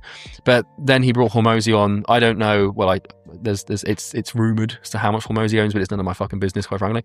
But Hormozy has a chunk, which then obviously brought School to the point where it's at now. But they're rounding out the year with 20 million users, and like they're valued at like an obscene amount of money now. Whoa. Yeah, it's going to be like, I think this time, I would estimate that this time next year, School will probably have about 100 million users, which then puts it into the category of the largest, fastest growing social media platform, except from like Facebook and stuff, like the fastest new one. Because there's not really any new social media platforms that have blown up or... No, well, there's obviously, Iman got involved with WAP. Yeah. I don't know the figures of WAP, but doing quite... I know they've processed like 3 billion or something. Like they're also a big player. Like, you know, respect to those guys, because I've realized the software thing, like, it makes info look like a walk in the park. Yeah, like it makes the agency space or the info business just look so easy, because like now you've actually got to like program this thing, and like, you know, and it's not as tangible, but it's interesting, it's fun. Yeah, because you have an idea of how you want something to work, and you're like, make that, and that the developers like. It's because I've had that experience with that. I'm like. Yeah, why can't it just be? This? Why can't it just be red? Like, yeah, you know how much time it takes to create that little function. Yeah, because it's also, because what I've realized is it's all non-linear, so everything connects to everything. So if you make that little change there, you've got to change 10 things here, and then 3 things down here, and then. And if you don't do it properly, it fucks up the whole thing. Yeah, and then suddenly now it's in German. Yeah, it's like, it's a hard shit, and all the bugs and stuff, man. But yeah, it's good. Awesome, man. I think we're gonna wrap it up here because we have to. We got to vacate the studio. But that's been good conversation, and I look forward to seeing what you're building. We'll have to do this again next year. Yeah, and then we can see if my predictions are right and if everything works out. So, yeah, but good stuff, man. Awesome, man. Where can people find you? Just YouTube. It's Charlie Morgan. Or the hat. Yeah. Is this going to be flipped, or like, because obviously you can read it, right? Yeah, no, I think it'll be fine. It'll be fine. School.com/academy. Yeah. If you want to learn how to start a business or make money online, it's completely free. Go and check it out. Yeah, the YouTube channel is very good as well. Yeah, or just Charlie Morgan on YouTube. Yeah. Nice one. Nice. Cancel me. Adios. Cheers, guys.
Yo, man.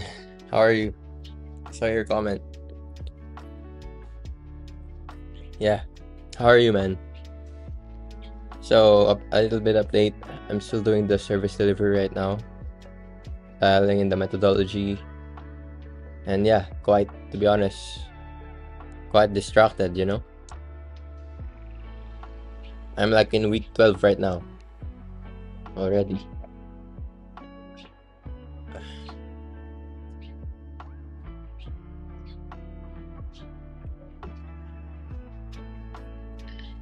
How are you, man? How are your ACADs? Yeah, your progress. Yeah, for me, I've been debating whether because it doesn't help me if I live stream everything, to be honest. But I think I'm gonna still do it, you know, in just a time block. But yeah, let's see in the upcoming days. But yeah, we're not gonna stop. We're not gonna stop working. We're just gonna keep showing up. But one thing I realized is that really the expectation should be aligned. Like in the ideal situation, I shouldn't set any expectations at all, because that messes up the whole momentum that I have. Because what if I don't hit that, right? Because it's an outcome, and there's so many variables into which cannot happen. So I just need to focus on the inputs. But yeah, that's the update for me, man. And right now, I'm taking a coffee before I go to the gym for about 10 minutes, and then we're off.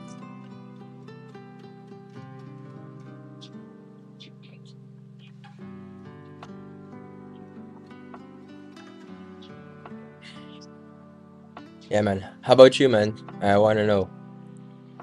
How are you doing?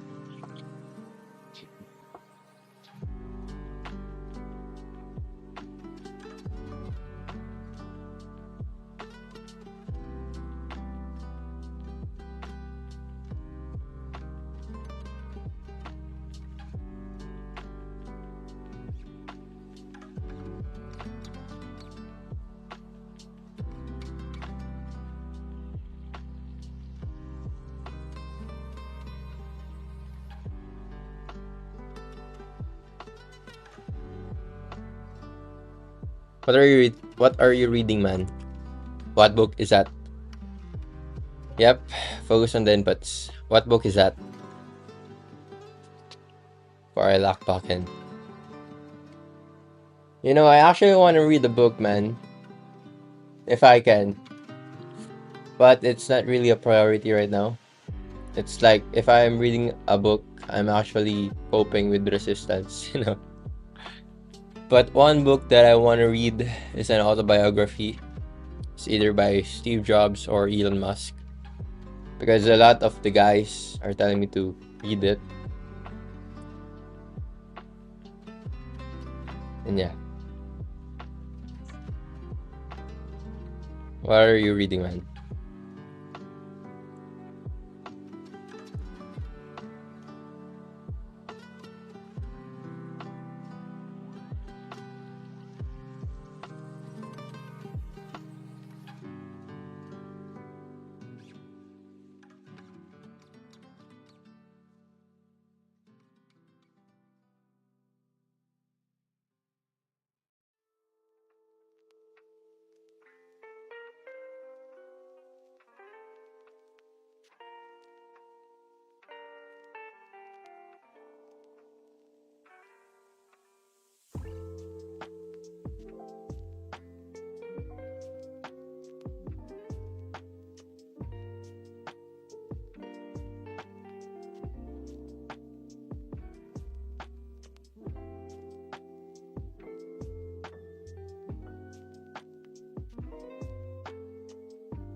yeah, man.